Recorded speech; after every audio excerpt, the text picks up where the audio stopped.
रहा करती थी जिसका नाम मीनाक्षी था। वह बहुत अच्छी इडली बनाया करती थी और उसकी इडली पूरे गांव में मशहूर थी। मीनाक्षी रोज गांव के बीचों बीच एक छोटी सी दुकान लगाया करती थी। वो सुबह सुबह ताजी ताजी इडली बनाती और उसे सुंदर से टिफिन में सजाकर गांव में बेचने चली आती। गांव में बच्चे बड़े बूढ़े सब इडली के बड़े दीवाने थे। अरे मीनाक्षी दीदी, जरा एक प्लेट इडली तो लगाना। जी भैया, लगाती हूँ। मीनाक्षी अपने ग्राहकों को जल्दी जल्दी इडली बनाकर दे देती है। उसमें से एक ग्राहक बोलता है, अरे मीनाक्षी दीदी, आपकी इडली का तो जवाब नहीं है। वाह, बहुत उम्दा बनाई है इडली। धन्यवाद भैया। काफी शाम हो जाती है और अंधेरा भी छा जाता है। मीनाक्षी अपनी दुकान बंद करके अपने घर वापस चली जाती है। वहीं मोहनलाल अपने घर पहुंचता है और अपनी पत्नी से इडली की बहुत तारीफ करता है। अरे पता है भाग्यवान, इडली तो मीनाक्षी बहन बनाती है, बहुत अच्छी। उसके जैसे इडली तो पूरे गांव में कोई ना बना पाता होगा। मोहनलाल की पत्नी उससे चिढ़ जाती है और उससे कहती है, अच्छा तो अब मैं भी कल से इडली वड़ा की दुकान लगाऊंगी और देखती हूँ कौन खाने आता है इडली, उसके यहाँ कि मेरे यहाँ, देखती हूँ। सुमन अगले ही दिन गांव के बीचों बीच पहुंच जाती है जहाँ पे मीनाक्षी हमेशा दुकान लगाती है। उसने उसी जगह दुकान लगाई जहाँ पर मीनाक्षी लगाती है। थोड़ी देर बाद जब मीनाक्षी अपनी दुकान लगाने के लिए उस जगह पर आई तो उसने देखा कि वहां पर तो कोई और है। उसने जाकर उससे पूछा, बहन आप कौन हैं? मैं तो यहाँ दुकान लगाती हूँ रोज इडली की। मैंने आपको पहले कभी यहाँ नहीं देखा। देखो देखो कैसे इतरा रही है। वो कुछ भी हो, यहाँ पे आज से मेरी दुकान लगेगी और सिर्फ मेरी। अपनी दुकान ले जा कहीं और। मीनाक्षी सुमन की ऐसी बात सुनकर बहुत उदास हो जाती है और वह वापस अपने घर की ओर निकल पड़ती है। अरे माँ, आप इतनी जल्दी घर आ गई, क्या हुआ? आज दुकान नहीं लगी? मीनाक्षी अपनी बेटी को वहाँ की सारी बातें समझाती है और बताती है कि आज के बाद वह दुकान नहीं लगाएगी। इतना सुन के उसकी बेटी रोने लगती है और कहती है, माँ, माँ, अब हम कैसे जिएंगे? अब क्या होगा हमारा? हम तो बहुत गरीब हैं। तुम परेशान मत हो बेटा, मैं और मेहनत करके घर से ही इडलियां बेचा करूंगी। तुम्हें परेशान मैं नहीं देख सकती बेटा।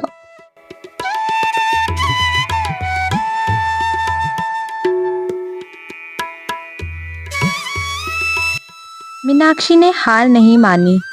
मीनाक्षी अपने घर में इडली बनाकर घर से ही बेचने लगी। देखते देखते उसके घर पे भी कई लोग आसपास के इडली खाने आने लगे। मीनाक्षी की बेटी भी उसकी बहुत मदद कर रही थी। वह यह देख के खुश थी। अब उसकी दुकान पर ग्राहकों की भीड़ लगी रहती।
मीनाक्षी की तो जैसे किस्मत ही बदल गई थी।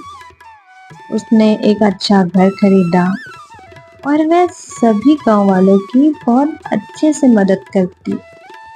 उसका स्वभाव बहुत अच्छा था। कुछ दिन बाद गांव में हर जगह ये बात फैल गई। अरे सुनती हो सुमन, मीनाक्षी दीदी तो बड़ी दिल वाली है। मुझे पैसों की जरूरत थी, उन्होंने तुरंत मदद कर दी मेरी। मीनाक्षी की इतनी तारीफ सुनकर सुमन को मन ही मन गुस्सा आ रहा था। आखिरकार उसने इतने कम समय में इतनी पहचान बनाई तो बनाई कैसे। एक रात सुमन ने एक चोर को बुलाया। जी मालकिन जी, क्या काम है मुझसे? देखो, तुम्हें मेरा एक काम करना है। तुम्हें मीनाक्षी के घर जाकर चोरी करनी है। वहां पर जितने भी पैसे हों सारे पैसे चुरा लाना। ठीक है, मैं आपका काम कर दूंगा, मगर मुझे इस काम के बदले 50,000 रुपये चाहिए, नहीं तो मैं ये काम नहीं करूंगा। सुमन भी उसे वादा कर लेती है पैसे देने का। उसी वक्त वह चोर रात के अंधेरे में निकल पड़ता है।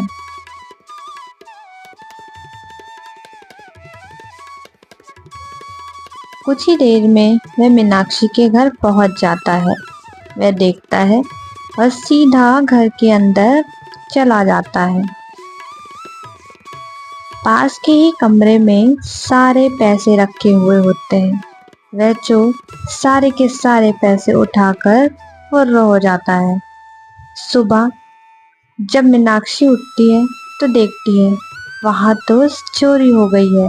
उसके सारे पैसे कोई ले गया है। तभी उसकी बेटी बोलती है, हाँ माँ, यहाँ तो 1 रुपए भी नहीं बचा, सारे के सारे पैसे चोर ले गए। मीनाक्षी जल्दी जल्दी सरपंच जी के पास जाती है और उनको वहाँ की सारी बातें बताती है।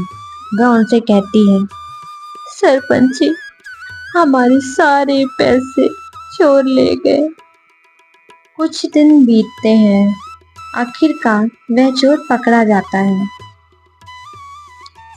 एक दिन चोर आखिरकार पकड़ा ही जाता है। सरपंच जी उससे डांट फटकार लगाकर उससे पूछ ही लेते हैं आखिर उसने किसके कहने पे ये चोरी की। सरपंच जी, मुझे माफ कर दीजिए, मैंने ये चोरी खुद से नहीं की, मैंने सुमन के कहने पर ये चोरी की, मेरी इसमें कोई गलती नहीं। चोर की ये बात सुन के सरपंच जी ने सुमन को वहां पर बुलाया।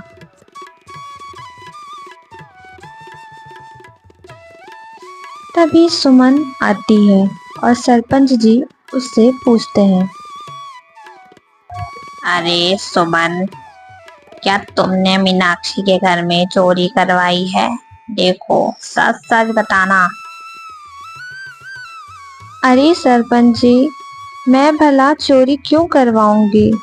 मेरे पास पैसों की कमी है क्या? लगता है किसी दुष्ट इंसान ने मेरा नाम लगा दिया है सरपंच जी। मैं तो ऐसे बिल्कुल भी नहीं हूँ, चाहे आप किसी से भी पूछ लें। सरपंच जी को कुछ समझ नहीं आ रहा था। आखिर वह कैसे फैसला करें और सच का पता कैसे लगाएं। थोड़ी देर बाद सुमन का पति भी वहां पर आ पहुंचा। उसने सारी सच्चाई सरपंच जी के आगे रखी। सरपंच जी, मुझे माफ करिएगा, मेरी पत्नी ही चोर है। मेरी पत्नी मीनाक्षी से जलने लगी थी। उसकी सफलता पर उसे बहुत गुस्सा आता था, इसलिए उसने ये मिलके षड्यंत्र रचा और उसके घर से चोरी करवाई ताकि वह फिर से गरीब हो जाए। सुमन बहन, हमने तो कभी सपने में नहीं सोचा था कि आप हमसे इतना जलती हैं। आखिर हमने आपका क्या बिगाड़ा है? देखो सुमन, तुम्हें इसकी सजा तो जरूर मिलेगी। तुम्हें यह गांव छोड़कर जाना पड़ेगा हमेशा के लिए। मैं ऐसे लोगों को अपने गांव में नहीं रख सकता। जो एक दूसरे से जलन भावना रखते हों और एक दूसरे की तरक्की से जलते हों। हमारे अंदर ऐसा स्वभाव नहीं होना चाहिए। सरपंच जी, मैं अपनी पत्नी की तरफ से आपसे माफी मांगता हूँ। उससे आज के बाद ऐसी गलती नहीं होगी। हमें इस गांव से ना भगाएं, हमें यहीं रहने दें। हम आपसे माफी मांगते हैं और आप सभी गांव वालों से माफी मांगते हैं। हम दोनों को माफ कर दें। मीनाक्षी बहन, सरपंच जी, मुझे माफ कर दीजिए। मुझसे बहुत बड़ी भूल हो गई। मैं घमंड में चूर हो गई थी। मुझसे बहुत बड़ी गलती हो गई। मुझे हो सके तो माफ कर दीजिएगा। मीनाक्षी को सुमन के ऊपर तरस आ जाता है। वह उसे माफ कर देती है। सुमन बहन, मैं तुम्हें माफ करती हूँ, लेकिन हमें ऐसा नहीं करना चाहिए। इस बात का ध्यान रखिएगा। अगर मनुष्य ही मनुष्य का दुश्मन बन जाएगा तो हम जिएंगे कैसे?